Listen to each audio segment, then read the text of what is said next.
Honorable Speaker, we are marking Azadi Ka Amrit Mahotsav and have entered into Amrit Kal, the 25-year-long lead-up to India at 100.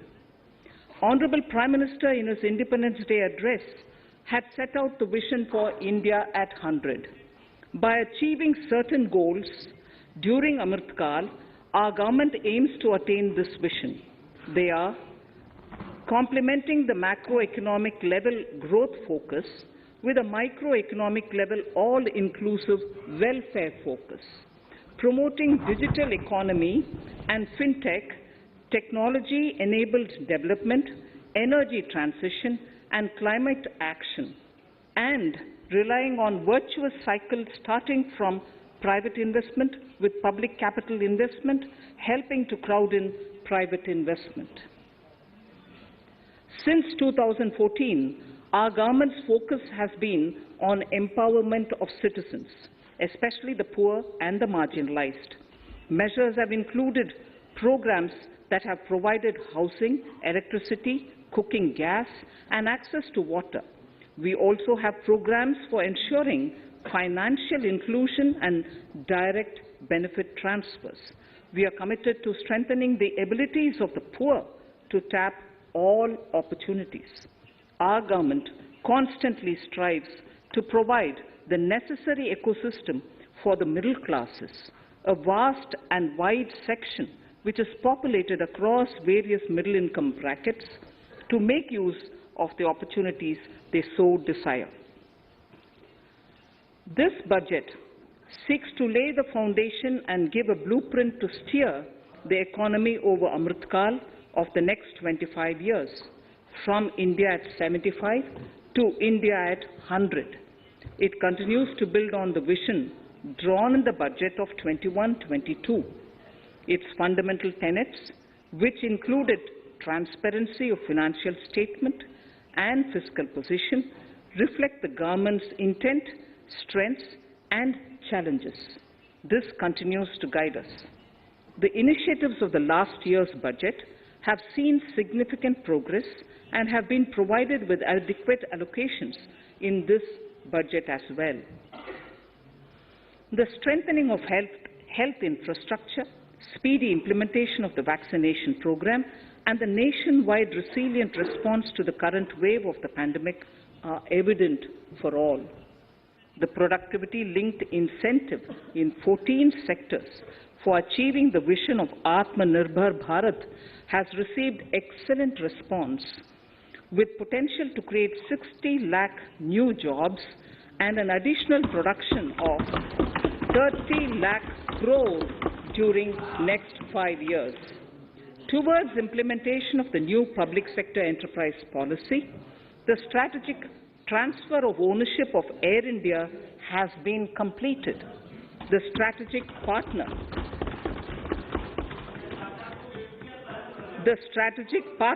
for Neelachal Ispat Nigam Limited has been selected.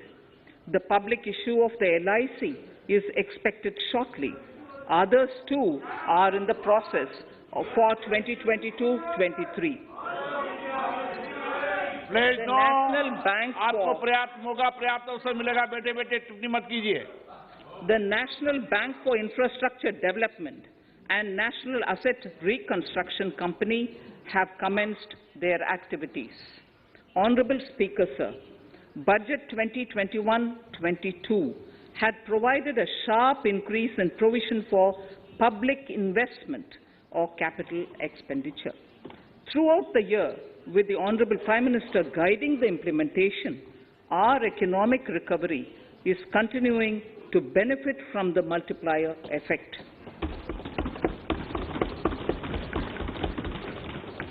This budget continues to provide impetus for growth. It lays a parallel track of 1. A blueprint for the Amrit Kal, which is futuristic and inclusive. This will directly benefit our youth, women, farmers, the scheduled castes, and the scheduled tribes. And number 2, big private-public investment. Number 2, big public investment for modern infrastructure readying for India at 100. This shall be guided by PM Gati Shakti and be benefited by the synergy of multimodal approach. Moving forward on this parallel track, we lay the following 4 priorities: PM Gati Shakti, inclusive development, productivity enhancement and investment, sunrise opportunities, energy transition and climate action, and 4, financing of investments.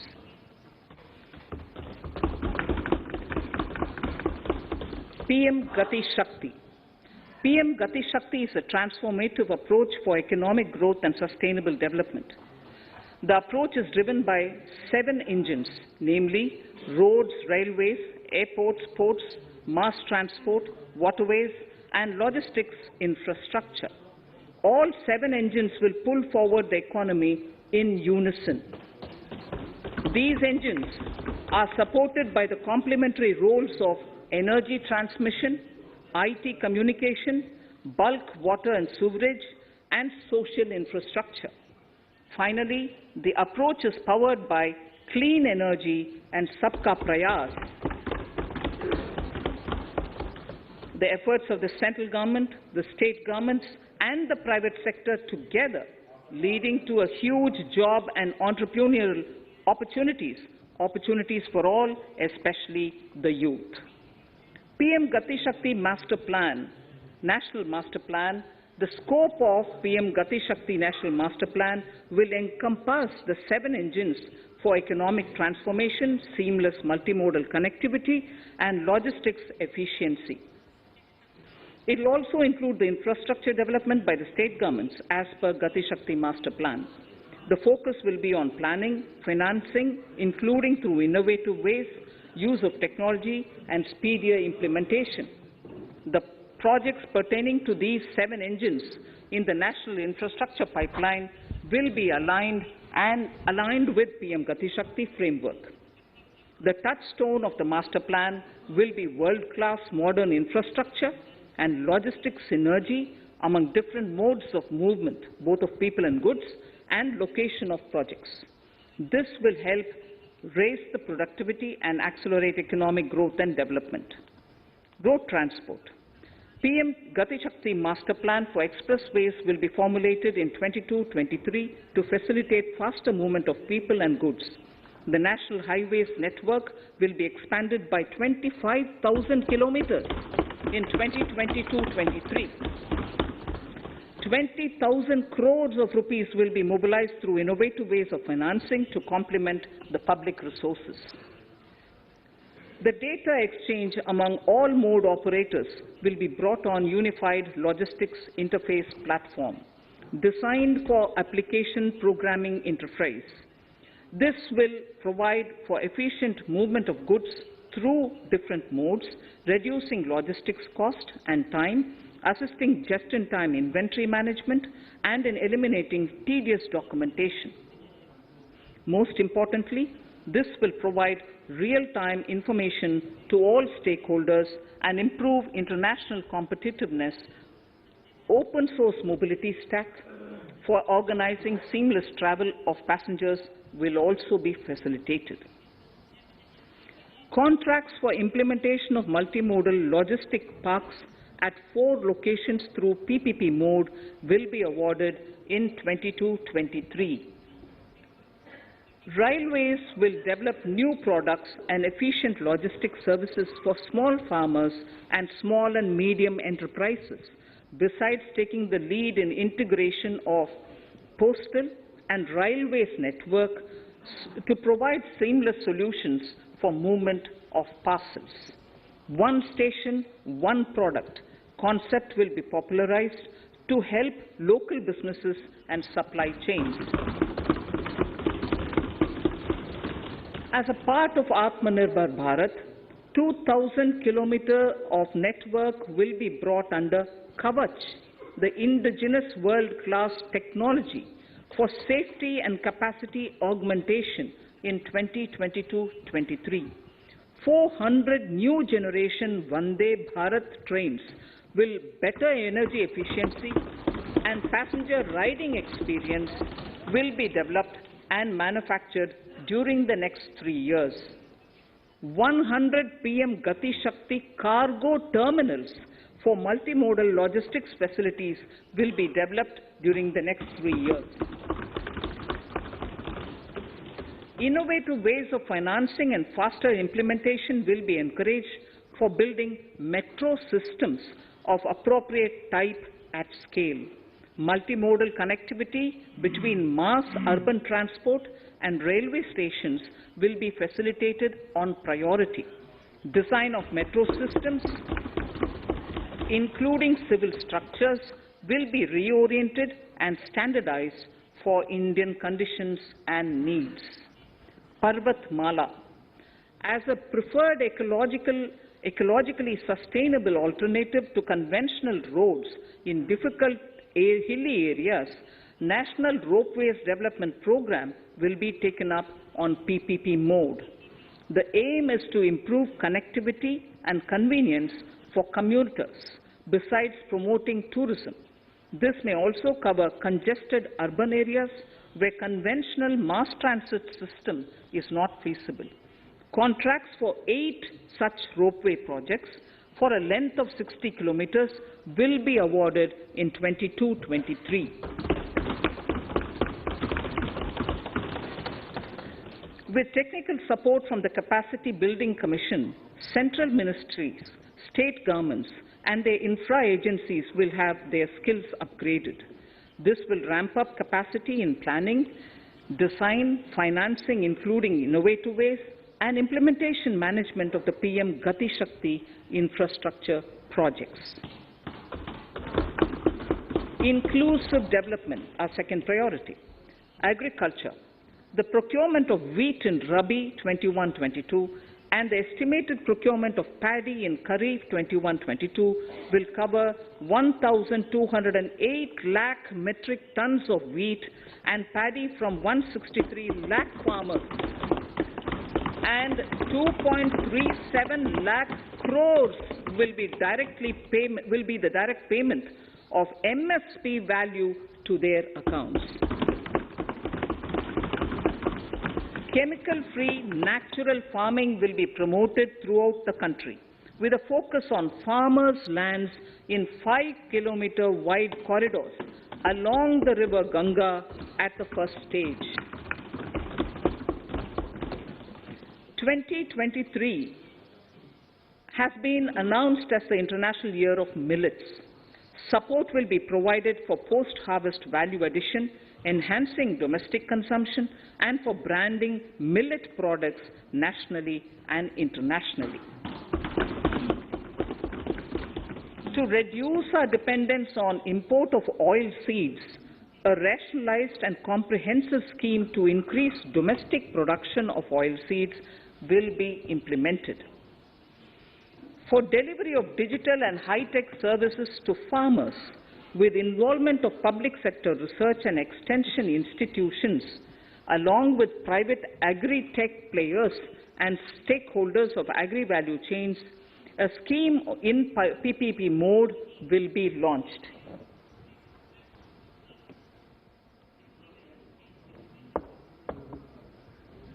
Use of Kisan drones will be promoted for crop assessment, digitization of land records, spraying of insecticides and nutrients.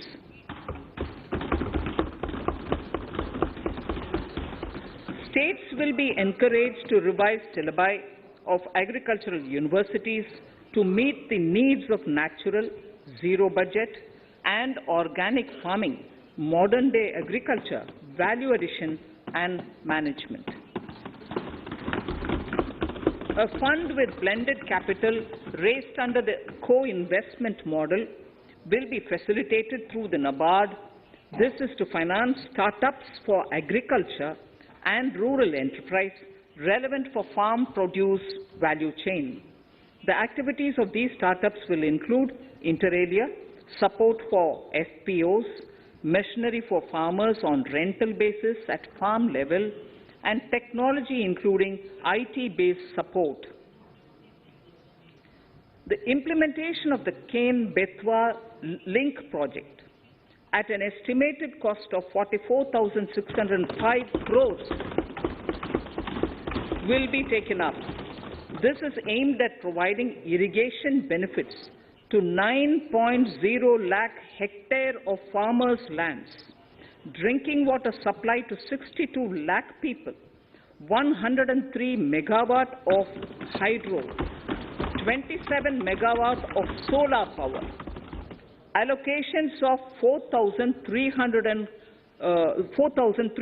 crores of rupees in the RE 21-22 and 1,400 crores of rupees in 22-23 have been made for this project. Honorable Speaker, sir, draft DPRs for 5 river links, namely Daman-Ganga-Pinjal, Par-Tapi Narmada, Godavari-Krishna, Krishna-Pennar, and Pennar-Kaveri have been finalized. Once a consensus is reached among the beneficiary states, the Centre will provide support for their implementation. For farmers to adopt suitable varieties of fruits and vegetables and to use appropriate production and harvesting techniques, our government will provide a comprehensive package with participation of state governments. MSMEs, Udyam, eShram, NCS and ASEEM portals will be interlinked. Their scope will be widened. They will now perform as portals with live organic databases, providing G2C, B2C and B2B services. These services will relate to credit facilitation, skilling and recruitment with an aim to further formalize the economy and enhance entrepreneurial opportunities for all. Emergency Credit Line Guarantee Scheme has provided the much-needed additional credit to more than 130 lakh MSMEs. This has helped them mitigate the adverse impact of the pandemic. The hospitality and related services, especially those by micro and small enterprises, are yet to regain their pre-pandemic level of business. Considering these aspects, the ECLGS will be extended up to March 2023, and its guarantee cover will be expanded by 50,000 crores of rupees to total cover of 5 lakh crores.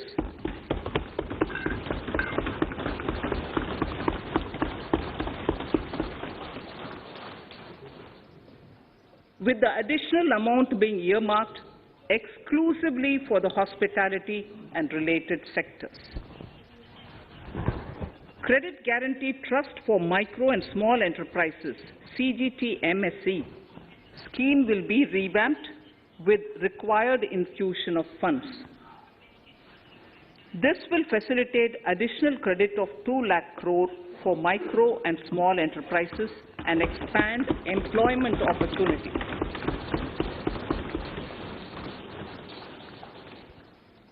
Raising and Accelerating MSME Performance, RAMP, program will outlay of 6,000 crore over 5 years will be rolled out. This will help MSME sector become more resilient, competitive and efficient.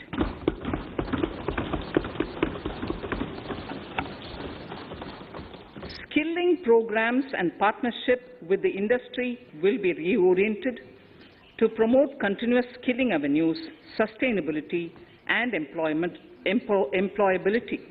The National Skill Qualification Framework will be aligned with dynamic industry needs. Digital ecosystem for skilling and livelihood, the Desh Stack e-portal, will be launched. This aims to empower citizens to skill, reskill or upskill through online training.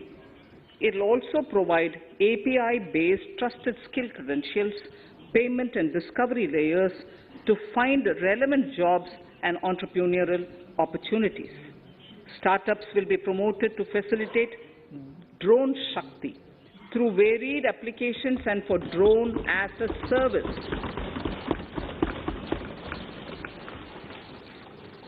In select ITIs in all states, the required courses for skilling will be started.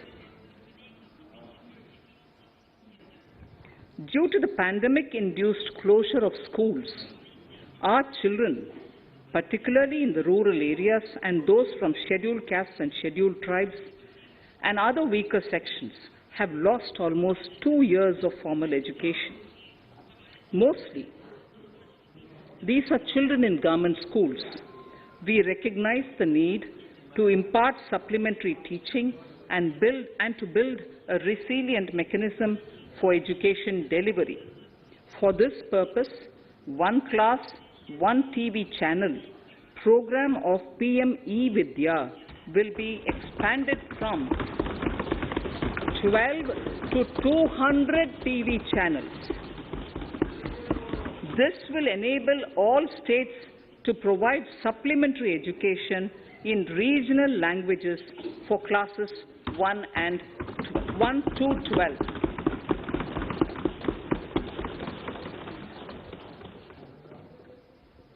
High-quality e-content in all spoken languages will be developed for delivery via internet, mobile phones, TV, and through radio and through digital teachers.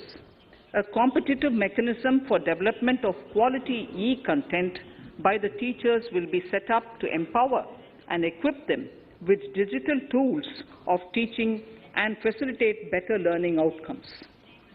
A digital university will be established to provide access to students across the country for world-class quality universal education with personalized learning experience at their doorsteps. This will be made available in different Indian languages and ICT formats. The university will be built on a networked hub and spoke model, with the hub building cutting-edge ICT expertise. The best public universities and institutions in the country will collaborate as a network of hub and spoke. An open platform for the national digital health ecosystem will be rolled out. It will consist of digital registries of health providers and health facilities, unique health identity, consent framework, and universal access to health facilities. The pandemic has accentuated mental health problems in people of all ages. To better the access to quality mental health counseling and care services, a national Tele mental health program will be launched. This will include a network of 23 Tele mental health centers of excellence, with NIMHANS being the nodal center, and International Institute of Information Technology, Bangalore, IIIT Bangalore, providing technology support. Recognizing the importance of Nari Shakti as the harbinger of our bright future and for women-led development, during the Amrit Kal, our government has comprehensively revamped the schemes of the Ministry of Women and Child Development.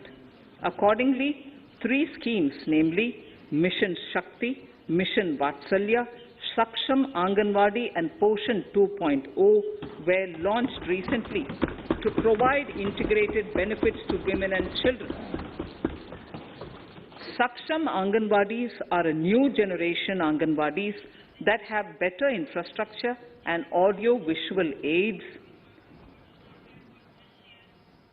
powered by clean energy and providing improved environment for early childhood development. 2 lakh Anganwadis will be upgraded under this scheme. Current coverage of Har Ghar Nal Se Jal is 8.7 crores. Of this, 5.5 crore households were provided tap water in last 2 years itself. Allocation of 60,000 crores of rupees has been made with an aim to cover 3.8 crore households in 2022 and 23. In 22-23, 80 lakh houses will be completed for the identified eligible beneficiaries of the PM Awas Yojana, both rural and urban. 48,000 crores is allotted for this purpose. The central government will work with the state governments for reduction of time required for all land and construction-related approvals, for promoting affordable housing for middle class and for the economically weaker sections in urban areas. We shall also work with the financial sector, regulators, to expand access to capital along with reduction in cost of intermediaries. A new scheme, Prime Minister's Development Initiative for the Northeast, will be implemented through the Northeastern Council. It will fund infrastructure in the spirit of PM Gati Shakti and social development projects based on felt needs of the Northeast. This will enable livelihood activities for youth and women, filling the gaps in various sectors. It will not be a substitute for existing central or state schemes. While the central ministries may also post their candidate projects, priority will be given to those posted by the states. An initial allocation of 1,500 crores of rupees will be made, and the initial list of projects is given in Annexure 1 of my speech. Our vision to improve the quality of life of citizens in the most backward districts of the country through Aspirational Districts program has been translated into reality in a very short span of time. 95% of those 112 districts have made significant progress in key sectors such as health, nutrition, financial inclusion, and basic infrastructure. They have surpassed even some of the state average values.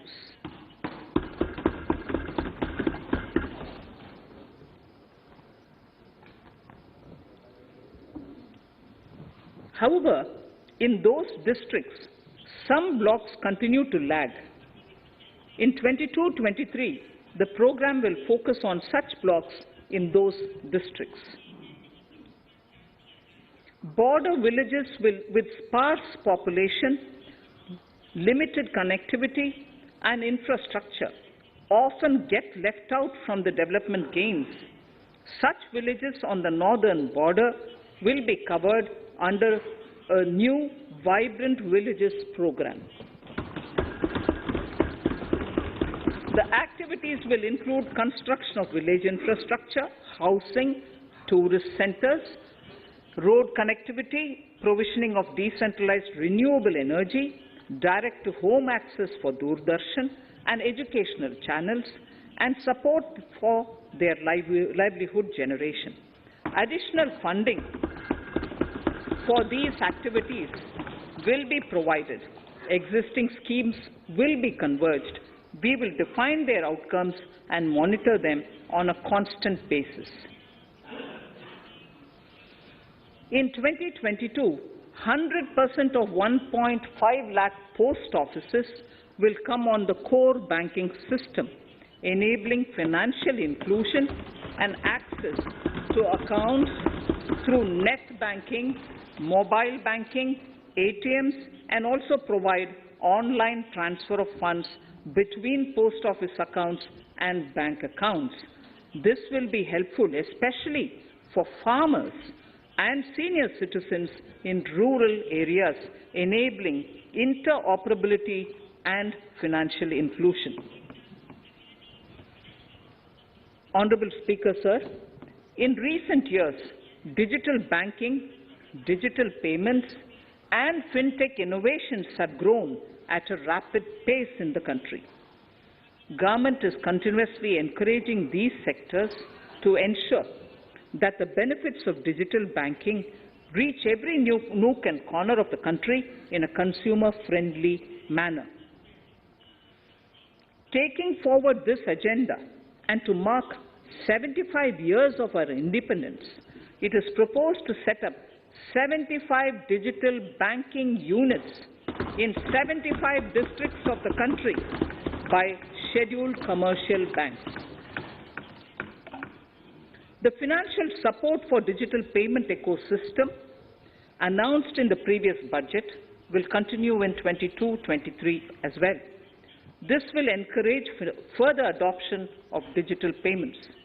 There will also be a focus to promote use of payment platforms that are economical and user-friendly. So I move to the next priority. In recent years, over 25,000 compliances were reduced and nearly 1,500 union laws were repealed. This is the result of our government's strong commitment for minimum government and maximum governance. 1,486 union laws were repealed. Our trust in the public and ease of doing business is what is highlighted here, sir. For the Amrit Kal, the next phase of ease of doing business 2.0 and ease of living will be launched. In our endeavor to improve productive efficiency of capital and human resources, we will follow the idea of trust-based governance. The new phase will be guided by an active involvement of the states, digitization of manual processes and interventions, integration of the central and state level systems through IT bridges, a single point access for all citizen-centric services, and standardization and removal of overlapping compliances, crowdsourcing of suggestions and ground-level assessment of the impact with active involvement of citizens and businesses will be encouraged. A single window portal, Parivesh, for all green clearances was launched in 2018. It has been instrumental in reducing the time required for approvals significantly. The scope of this portal will be expanded to provide information to the applicants based on location of units. Information about specific approvals will be provided. It will enable application for all 4 approvals through a single form and tracking of the process through Centralized Processing Center Green, CPC Green. E-passports. The issuance of e-passports using embedded chip and futuristic technology will be rolled out in 22-23 to enhance the convenience for the citizens in their overseas travel. By the time of India at 100, nearly half our population is likely to be living in urban areas. To prepare for this, orderly urban development is of critical importance. This will help realize the country's economic potential, including livelihood opportunities for the demographic dividend. For this, on the one hand, we need to nurture the megacities and their hinterlands to become current centers of economic growth. On the other, we need to facilitate Tier 2 and Tier 3 cities to take on the mantle in the future. This would require us to reimagine our cities into centers of sustainable living with opportunities for all, including women and our youth. For this to happen, urban planning cannot continue with a business-as-usual approach. We plan to steer a paradigm change.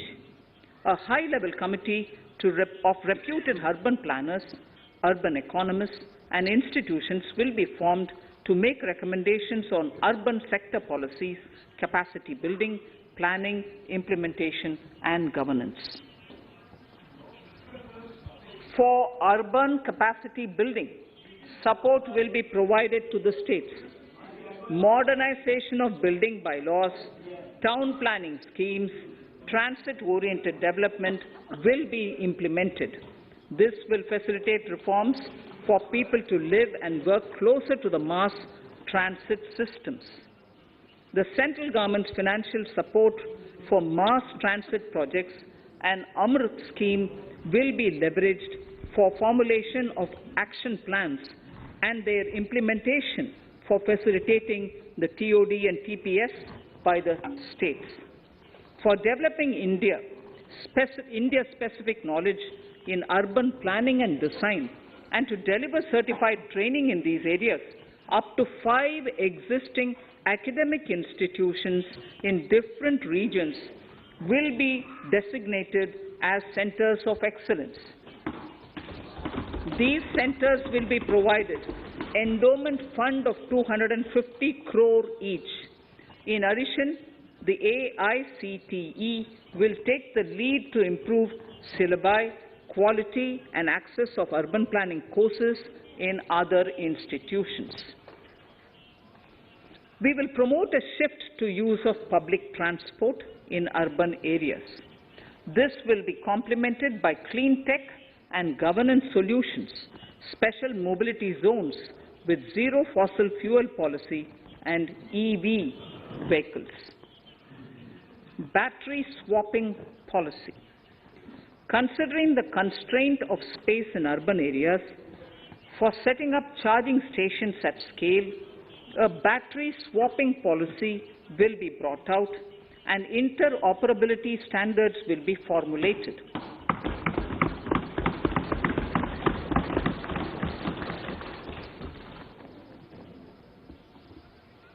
The private sector will be encouraged to develop sustainable and innovative business models for battery or energy as a service. This will improve efficiency in the EV ecosystem. Efficient use of land resources is a strong imperative. States will be encouraged to adopt unique land parcel identification number to facilitate IT-based management of records. The facility for transliteration of land records across any of the Schedule 8 languages will also be rolled out. The adoption of linkage with National Generic Document Registration System (NGDRS) with the One Nation, One Registration software will be promoted as an option for uniform process of registration and anywhere registration of deeds and documents. Necessary amendments in the code IBC will be carried out to enhance the efficiency of the resolution process and facilitate cross-border insolvency resolution. Accelerated corporate exit. Several IT-based systems have been established for accelerated registration of new companies. Now the Center for Processing Accelerated Corporate Exit, CPACE, will process re-engineering, will be established to facilitate and speed up the voluntary winding up of these companies from the currently required 2 years to less than 6 months. Government procurement. Government rules have recently been modernized for the needs of Amritkal. The new rules have benefited from the inputs from various stakeholders. The modernized rules allow use of transparent quality criteria besides cost and evaluation of complex tenders. Provisions have been made for payment of 75% of running bills mandatorily within 10 days and for encouraging settlements of disputes through conciliation. As a further step to enhance transparency and to reduce delays in payments, a completely paperless, end-to-end online e-bill system will be launched for use by all central ministries for their procurements. The system will enable the suppliers and contractors to submit online their digitally signed bills and claims and track their status from anywhere. To reduce indirect cost for suppliers and work contractors, the use of surety bonds as a substitute for bank guarantee will be made acceptable in government procurements. Business such as gold imports may also find this useful. IRDAI, insurance regulator, has given the framework for issue of surety bonds by insurance companies. AVGC Promotion Task Force. The animation, visual effects, gaming and comic, the AVGC sector, offers immense potential to employ youth. An AVGC Promotion Task Force with all stakeholders will be set up to recommend ways to realize this and build domestic capacity for serving our markets and the global demand. Telecom sector. Telecommunications in general and 5G technology in particular can enable growth and offer job opportunities. Required spectrum auctions will be conducted in 2022 to facilitate rollout of 5G mobile services within 2022-23 by private telecom providers. A scheme for design-led manufacturing will be launched to build a strong ecosystem for 5G as part of the production-linked incentive scheme. To enable affordable broadband and mobile service proliferation in rural and remote areas, 5% of annual collections under the Universal Service Obligation Fund will be allocated. This will promote R&D and commercialization of technologies and solutions. Our vision is that all villages and their residents should have the same access to e-services, communication facilities, and digital resources as urban areas and their residents. The contracts for laying optical fiber in all villages, including remote areas, will be awarded under the BharatNet project through PPP in 22 and 23. Completion is expected in 2025. Measures will be taken to enable better and more efficient use of the optical fiber. Export promotion.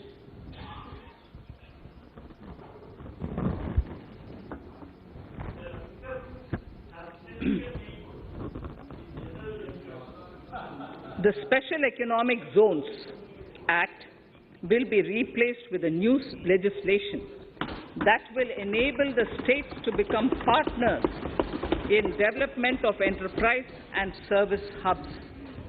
This will cover all large existing and new industrial enclaves to optimally utilize available infrastructure and enhance competitiveness of exports. Atmanirbharta in defense. Our government is committed to reducing imports and promoting Atmanirbharta in equipment for the armed forces. 68% of the capital procurement budget will be earmarked for domestic industry in 22-23, up from 58% in 21-22. Defense R&D will be opened up for industry, startups and academia, with 25% of defense R&D budget earmarked.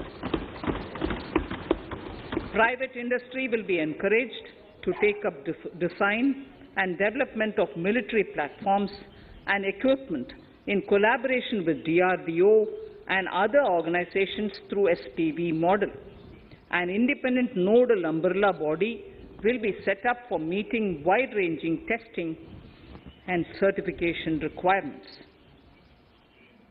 Artificial intelligence, geospatial systems and drones, semiconductor and its ecosystem, space economy, genomics and pharmaceuticals, green energy and clean mobility systems have immense potential to assist sustainable development at scale and modernize the country. They provide employment opportunities for our youth and make Indian industry more efficient and competitive. Supportive policies, light touch regulations, facilitative actions to build domestic capacities and promotion of research and development will guide the government's approach. For R&D in the sunrise opportunities, in addition to efforts of collaboration among academia, industry and public institutions, government contribution will be provided. Energy transition and climate change. The risks of climate change are the strongest negative externalities that affect India and other countries. As Honorable Prime Minister said at the COP26 summit in Glasgow last November, and I quote, "What is needed today is mindful and deliberate utilization instead of mindless, destructive consumption," unquote. The low-carbon development strategy, as enunciated in the Panchamrit that he announced is an important reflection of our government's strong commitment towards sustainable development. The strategy opens up huge employment opportunities and will take the country on a sustainable development path. This budget proposes several near-term and long-term actions accordingly. Solar power. To facilitate domestic manufacturing for the ambitious goal of 280 gigawatts of installed solar capacity by 2030, an additional allocation of 19,500 crores for PLI, production-linked incentives, for manufacturing of high-efficiency modules with priority to fully integrate manufacturing units from polysilicon to solar PV modules will be made.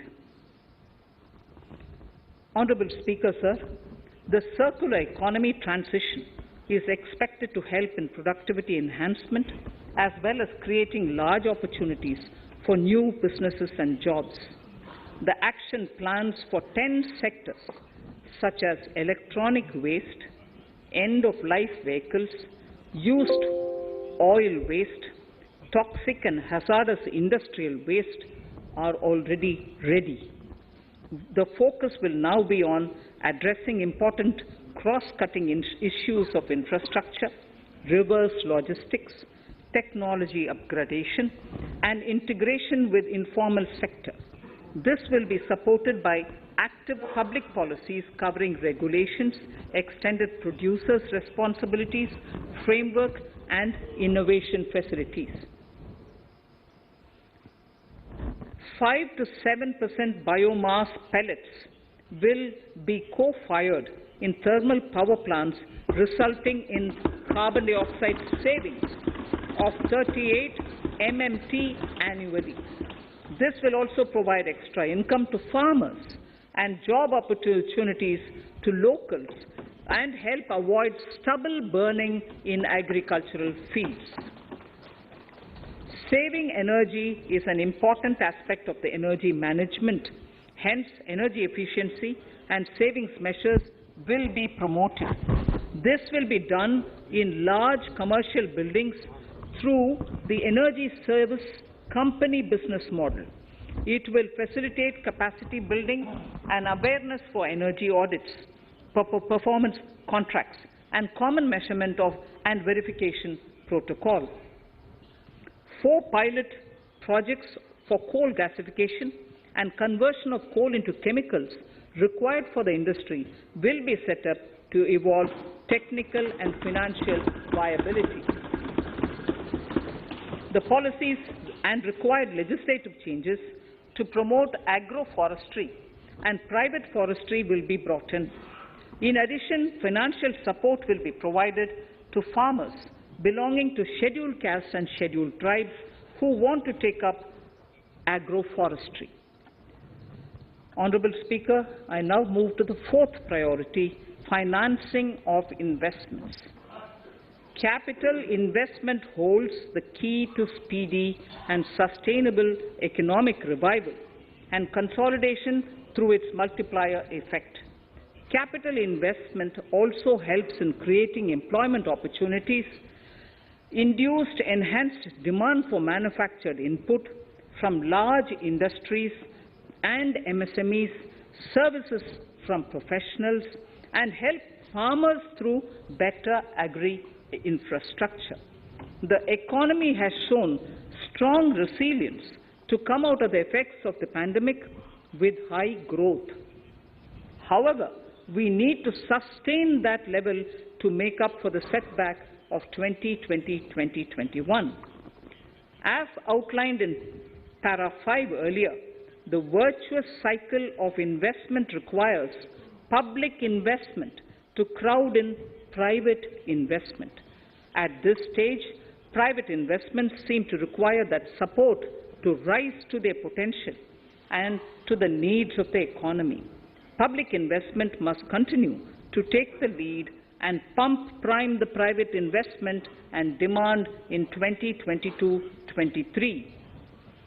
Considering the above imperative, the outlay for capital expenditure in the Union budget is once again being stepped up sharply by 35.4% from 5.54 lakh crore in the current year to 7.50 lakh crores in 22-23. This has increased to more than 2.2 times the expenditure of 2019-20. This outlay in 22-23 will be 2.9% of the GDP. Effective capital expenditure. With this investment taken together with the provision made for creation of capital assets through grants and aid to states, the effective capital expenditure of the central government is estimated at 10.68 lakh crores in 22-23, which will be about 4.1% of the GDP. Green bonds. As a part of the government's overall market borrowings in 22-23, sovereign green bonds will be issued for mobilizing resources for green infrastructure. The proceeds will be deployed in public sector projects which help in reducing the carbon intensity of the economy. GIFT IFSC. World-class foreign universities and institutions will be allowed in the GIFT City to offer courses in the financial management, fintech, science, technology, engineering, and mathematics, free from domestic regulations, except those by the IFSCA, to facilitate availability of high-end human resources for financial services and technology. An international arbitration center will be set up in the GIFT City for timely settlement of disputes under international jurisprudence. Services for global capital for sustainable and climate finance in the country will be facilitated in the GIFT City. Infrastructure status. Data centers and energy storage systems, including dense charging infrastructure and grid-scale battery systems, will be included in the harmonized list of infrastructure. This will facilitate credit availability for digital infrastructure and clean energy storage. Venture capital and private equity invested more than 5.5 lakh crores last year, facilitating one of the largest startup growth system. Scaling up this investment requires a holistic examination of regulatory and other frictions. An expert committee will be set up to examine and suggest appropriate measures. Government-backed funds, NIIF and SIDBI, Fund of Funds, have provided scale capital, creating a multiplier effect. For encouraging important sunrise sectors such as climate action, deep tech, digital economy, pharma, and agri-tech, the government will promote these thematic funds for blended finance, with the government share being limited to 20% and the funds being managed by private fund managers. For financing the infrastructure needs, the stepping up of public investment will need to be complemented by private capital at a significant scale. Measures will be taken to enhance financial viability of projects, including PPP, with technical and knowledge assistance from multilateral agencies. Enhancing financial viability shall also be obtained by adopting global best practices, innovative ways of financing, and balanced risk allocation. Digital rupee.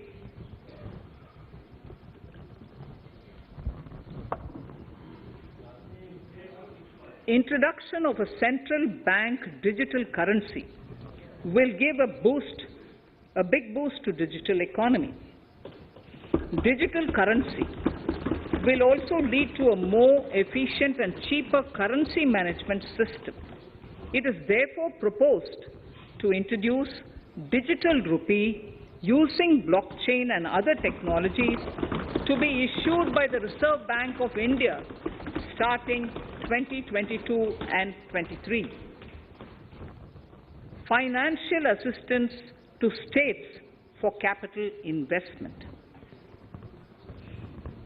Reflecting the true spirit of cooperative federalism, the central government is committed to bolstering the hands of the states in enhancing their capital investment towards creating productive assets and generating remunerative employment. The scheme for financial assistance to states for capital investment has been extremely well received by the states. In deference to the requests received during my meeting with the chief ministers and state finance ministers, the outlay for this scheme is being enhanced from 10,000 crores in the budget estimates to 15,000 crores in the revised estimates for the current year.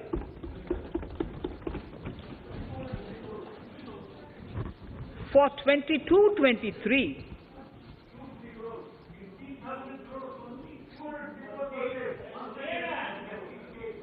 I'll repeat that sentence for the benefit of many of our honourable members. In deference to the requests received during my meeting with chief ministers and state finance ministers, the outlay for this scheme is being enhanced from 10,000 crores in the BE to 15,000 crores, 15,000 crores in the RE of the current year. For 22-23, the allocation is 1 lakh crores to assist the states in catalyzing the overall investments in the economy. These 50-year interest-free loans are over and above the normal borrowings allowed to the states,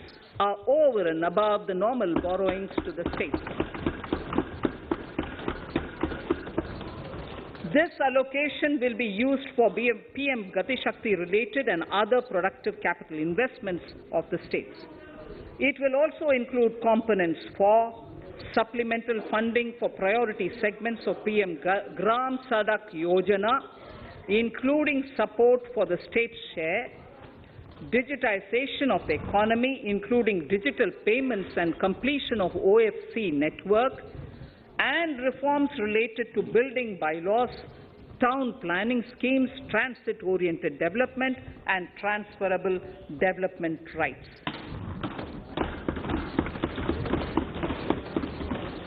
In 22-23, in accordance with the recommendations of the 15th Finance Commission, the states will be allowed a fiscal deficit of 4% of the GSDP, of which 0.5% will be tied to power sector reforms, for which the conditions have already been communicated in 21-22. Fiscal management. As against a total expenditure of 34.83 lakh crores of rupees projected in the BE 21-22, the revised estimate is 37.70 lakh crores. The revised estimate of capital expenditure is 6.3 lakh crores of rupees. This includes an amount of 51,971 crores towards settlement of outstanding guaranteed liabilities of Air India and its other sundry commitments. Coming to the budget estimates, Honourable Speaker, sir, the total expenditure in 22-23 is estimated at 39.45 lakh crores, while the total receipts other than borrowings are estimated at 22.84 lakh crores of rupees.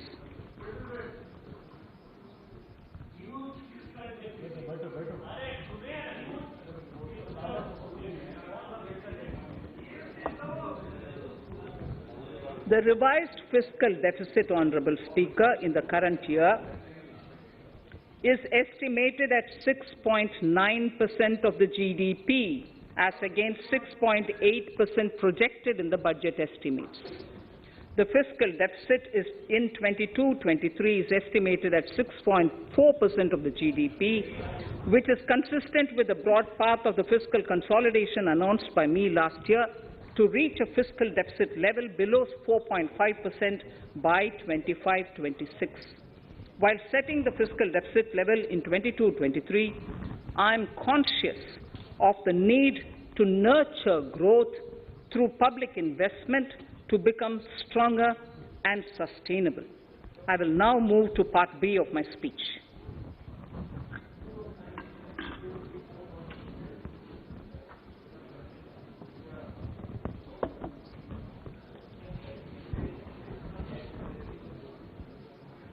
Direct tax.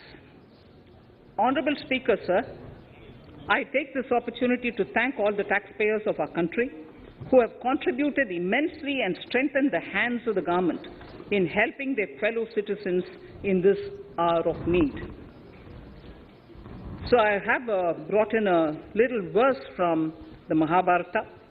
I won't spend more time reading because I would like the speech to get enough time.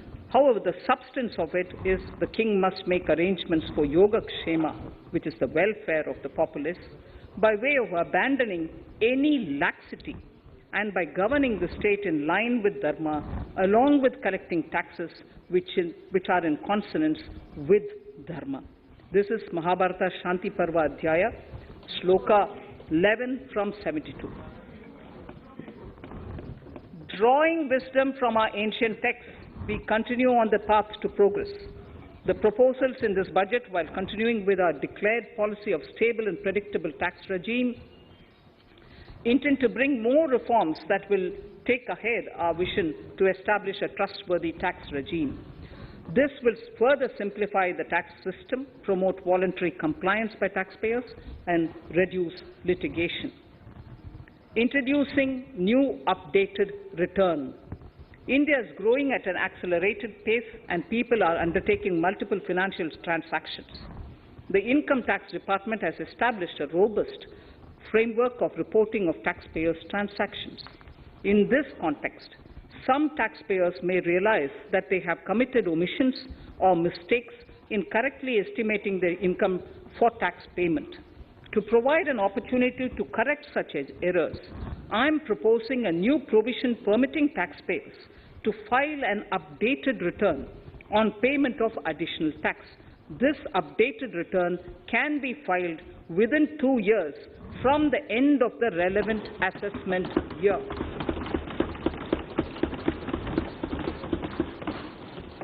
Honourable Speaker, sir, presently, if the department finds out that some income has been missed out by an assessee, it goes through a lengthy process of adjudication. Instead, with this proposal now, there will be a trust repost in the taxpayers that will enable the assessee herself to declare the income that she may have missed out earlier while filing her return. Full details of the proposal are given in the finance bill. It is an affirmative step in the direction of voluntary compliance.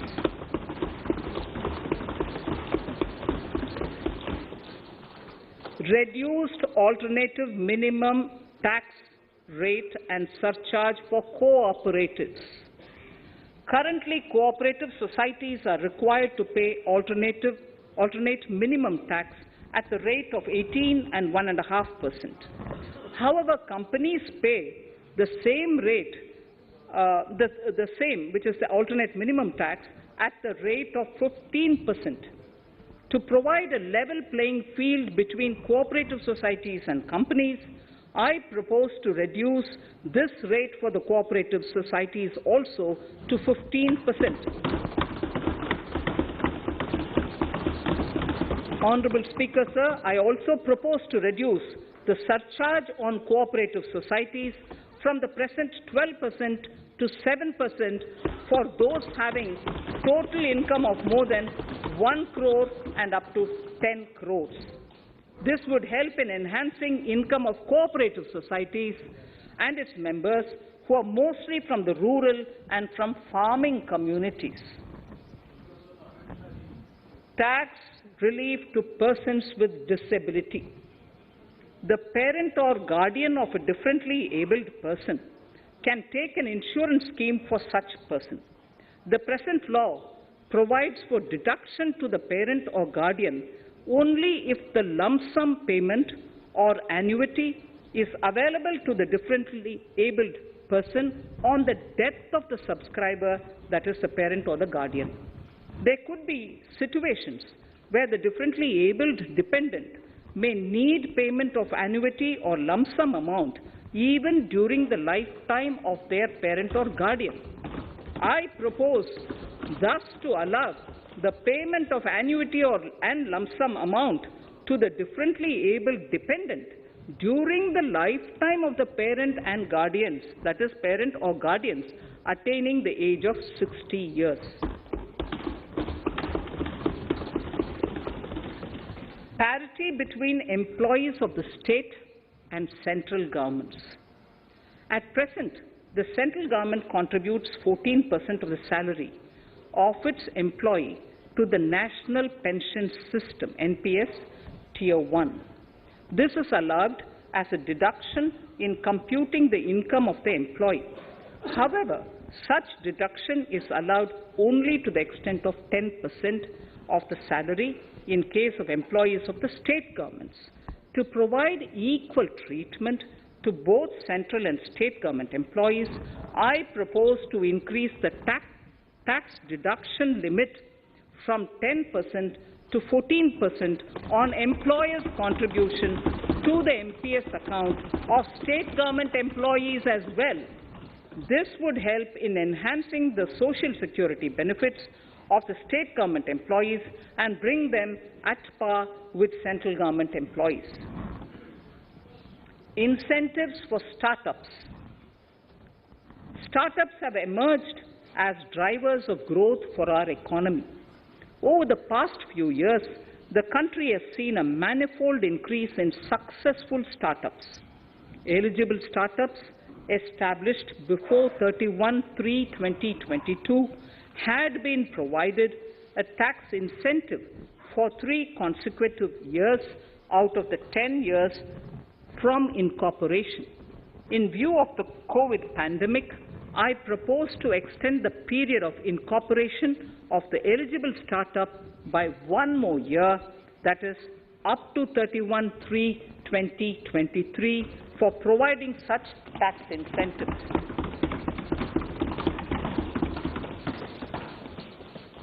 Incentives for newly incorporated manufacturing entities under concessional tax regime. In an effort to establish a global competitive business environment for certain domestic companies, a concessional tax regime of 15% was introduced by our government for newly incorporated domestic manufacturing companies. I propose to extend the last date for commencement of manufacturing or production under Section 115B(ab) by 1 more year, that is from 31st March 2023 to 31st March 2024.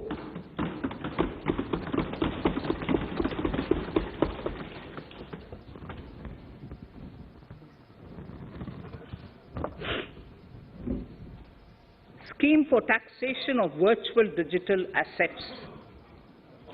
There has been a phenomenal increase in transaction in virtual digital assets. The magnitude and frequency of these transactions have made it imperative to provide for a specific tax regime. Accordingly, for the taxation of virtual digital assets, I propose to provide that any income from transfer of any virtual digital asset shall be taxed at the rate of 30%, 30%.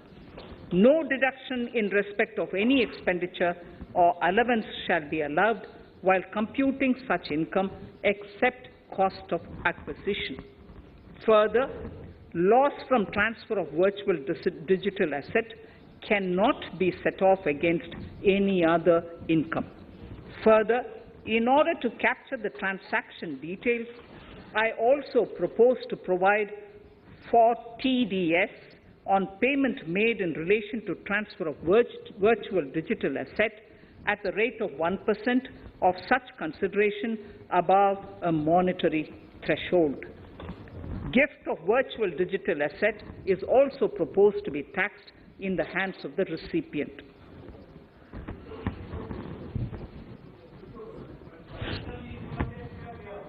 Litigation management to avoid repetitive appeals by the department.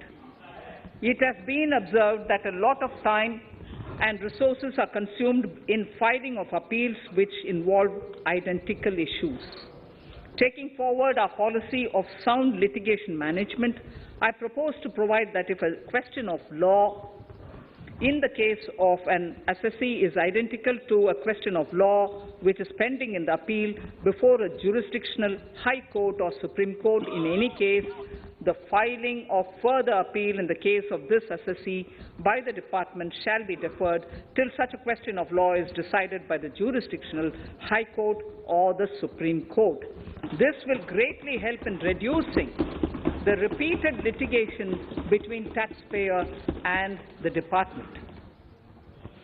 Taking forward our efforts to further promote the IFSC, I hereby propose to provide that income of a non-resident from offshore derivative instruments or over-the-counter derivatives issued by an offshore banking unit, income from royalty and interest on account of lease of ship, and income received from portfolio management services in IFSC shall be exempt from tax subject to specified conditions. Rationalization of surcharge. In the globalized business world, there are several work contracts whose terms and conditions mandatorily require formation of a consortium.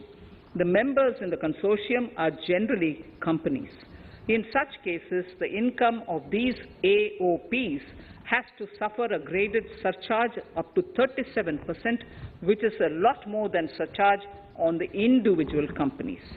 Accordingly, I propose to cap the surcharge of these AOPs at 15%, 15%. Further, the long-term capital gains on listed equity shares, units, etc., are liable to maximum surcharge of 15%, while other long-term capital gains are subjected to a graded surcharge which goes up to 37%. I propose to cap the surcharge on long-term capital gains arising on transfer of any type of assets at 15%. This step will give a boost to startup community, and along with my proposal on the extended tax benefits to manufacturing companies and startups, reaffirms our commitment to Atmanirbhar Bharat. Clarification in relation to health and education cess as business expenditure. The income tax is not an allowable expenditure for computation of business income. This includes tax as well as surcharges. The health and education cess is imposed as an additional surcharge on the taxpayer for funding specific government welfare programs. However, some courts have allowed health and education cess as business expenditure, which is against the legislative intent. To reiterate the legislative intent, I propose to clarify that any surcharge or cess on income and profits is not allowable as business expenditure. Deterrence against tax evasion. Honourable Speaker, sir, presently there is ambiguity regarding set-off of brought forward loss against undisclosed income detected in search operations. It has been observed that in many cases where undisclosed income or suppression of sales, etc., is detected, payment of tax is avoided by setting off of losses. In order to bring certainty and to increase deterrence among tax evaders, I propose to provide that no set-off of any loss shall be allowed against undisclosed income detected during search and survey operations.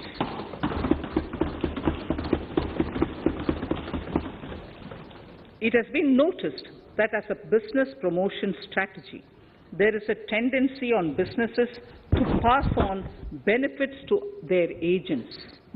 Such benefits are taxable in the hands of the agents.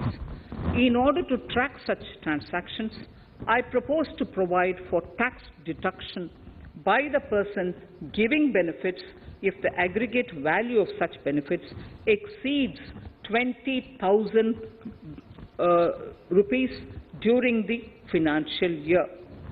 A few other changes are being made, the details of which are there in the finance bill. Indirect taxes. So remarkable progress in GST. GST has been a landmark reform of independent India, showcasing the spirit of cooperative federalism. While aspirations were high, there were huge challenges too. These challenges were overcome deftly and painstakingly under the guidance and the oversight of the GST Council. We can now take pride in a fully IT-driven and progressive GST regime that has fulfilled the cherished dream of India as one market, one tax. There are still some challenges remaining, and we aspire to meet them in the coming year. The right balance between facilitation and enforcement has engendered significantly better compliance, and enforcement has engendered better compliance. GST revenues are buoyant despite the pandemic. I would bring in something which I've got to know this morning, not part of my speech, but worth putting in here for the knowledge of the Honourable House. I would like to bring to the notice of this House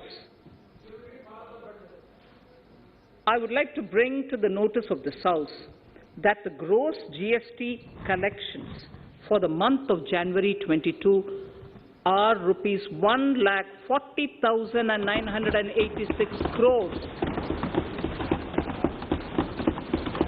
which is the highest since the inception of GST.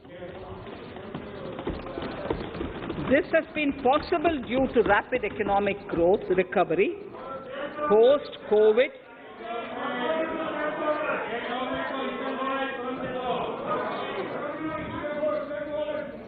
This has been possible due to the rapid economic recovery post-COVID, as well as various policy and administration undertaken by central and state tax administrations. Taxpayers deserve applause for this growth. Not only did they adapt to the changes, but enthusiastically contributed to the cost of paying taxes. Special economic zones. In part A of my speech, I have referred to the proposed reforms in SEZs. Alongside, we will also undertake reforms in customs administration of SEZs, and it shall henceforth be fully IT-driven and function on the Customs National Portal with a focus on higher facilitation and with only risk-based checks. This will ease doing business by SEZ units considerably. This reform shall be implemented by 30th September 2022. Customs reforms and duty rate changes. Customs administration has reinvented itself over the years through liberalized procedures and infusion of technology. Faceless customs has been fully established. During COVID-19 pandemic, customs formation have done exceptional frontline work against all odds, displaying agility and purpose. Customs reforms have played a very vital role in domestic capacity creation, providing level playing field to our MSMEs, easing the raw material supply side constraints, enhancing ease of doing business, and being an enabler to other policy initiatives such as PLI and phased manufacturing plans. My proposal on customs side are aligned to these objectives.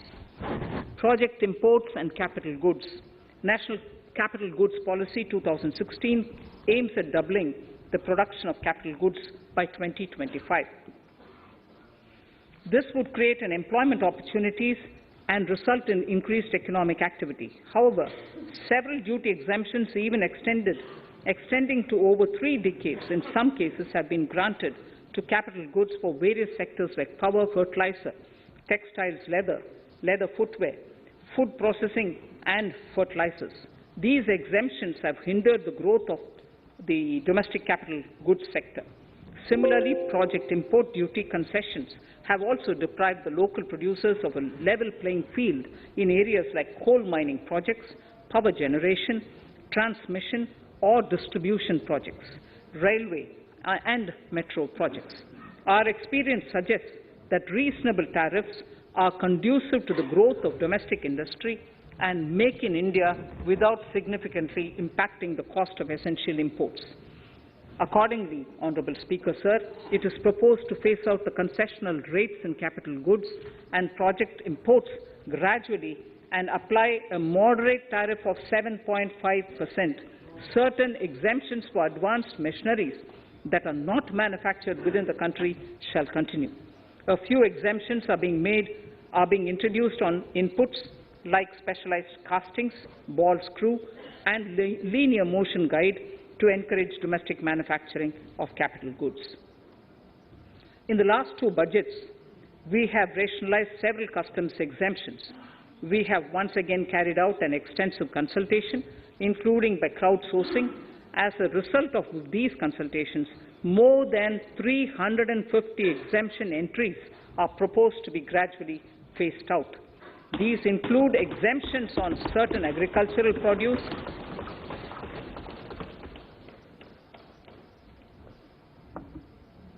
chemicals, fabrics, medical devices and drugs, and medicines for which sufficient domestic capacity exists.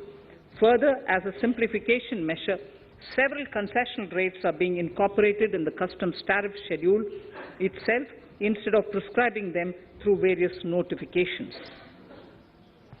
This comprehensive review will simplify the customs rate and tariff structure, particularly for sectors like chemicals, textiles, and metals, and minimize disputes.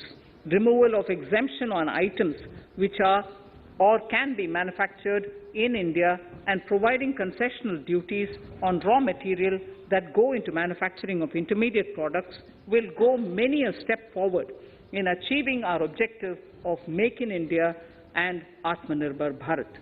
I shall now take up specific sector-specific proposals. Electronics. Electronic manufacturing has been growing rapidly. Customs duty rates are being calibrated to provide a graded rate structure to facilitate domestic manufacturing of wearable devices, hearable devices, and electronic smart meters. Duty concessions are being given to parts of transformer of mobile phone chargers and camera lens of mobile camera module and certain other such items. This will enable domestic manufacturing of high-growth electronic items. Gems and jewelry. To give a boost to the gems and jewelry sector, customs duty on cut and polished diamonds and gemstones is being reduced to 5%. Simply sawn diamond would attract nil customs duty. To facilitate export of jewelry through e-commerce, a simplified regulatory framework shall be implemented by June this year. To disincentivize import of undervalued imitation jewelry, the customs duty on imitation jewelry is being prescribed in a manner that a duty of at least 400 rupees per kg is paid on its import. Chemicals. Customs duty on certain critical chemicals, namely methanol, acetic acid, and heavy feedstocks for petroleum refining are being reduced, while duty is being raised on sodium cyanide, for which adequate capacity in the domestic arena exists. These changes will help in enhancing domestic value addition. MSMEs. Duty on umbrellas is being raised to 20%. Exemption to parts of umbrellas is being withdrawn. Exemption is also being rationalized on implements and tools for agricultural sector which are manufactured in India. Customs duty exemption given to steel scrap last year is being extended for another year to provide relief to MSME secondary steel producers. Certain anti-dumping and CVD on stainless steel and coated steel flat products, bars of alloy steel and high-speed steel are being revoked in larger public interest considering prevailing high prices of metals. To incentivize exports, exemptions are being provided on items such as embellishment, trimmings, fasteners, buttons, zipper, lining material, specified leather, furniture fittings, and packaging boxes that may be needed by bona fide exporters of handicrafts, textiles, leather garments, leather footwear, and other goods. Honourable Speaker, sir, duty is being reduced on certain inputs required for shrimp aquaculture so as to promote its exports. Tariff measure to encourage blending of fuel. Blending of fuel is a priority for this government. To encourage the efforts for blending of fuel, unblended fuel shall attract an additional differential excise duty of Rs 2 per litre from first day of October 22. A few other changes are being made in duty rates, customs, tariff and customs law, the details of which are there in the Finance Bill. Mr. Speaker, sir, with these words, I commend the budget to this august House. Thank you. Item number 2, Srimati Nirmala Sitharaman ji.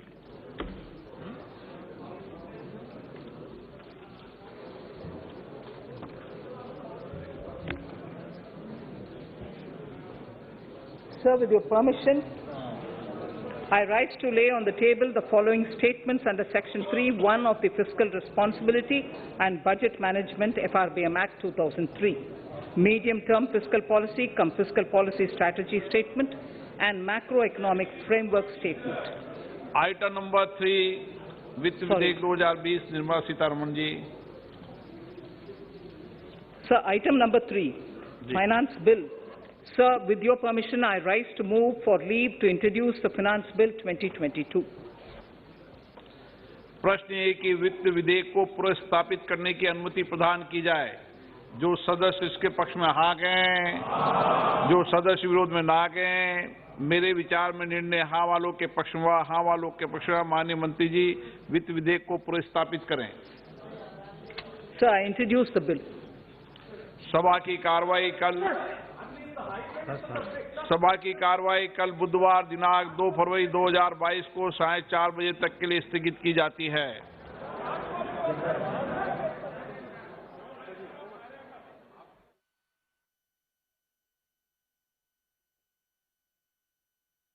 जो budget है वो अब संसद के पटल पर रखा जा चुका है और कितना बड़ा ये बजट है हम आपको बताएंगे। करीब 40 लाख करोड़ रुपए खर्च होंगे देश के। जो बजट है वो अब संसद के पटल पर रखा जा चुका है।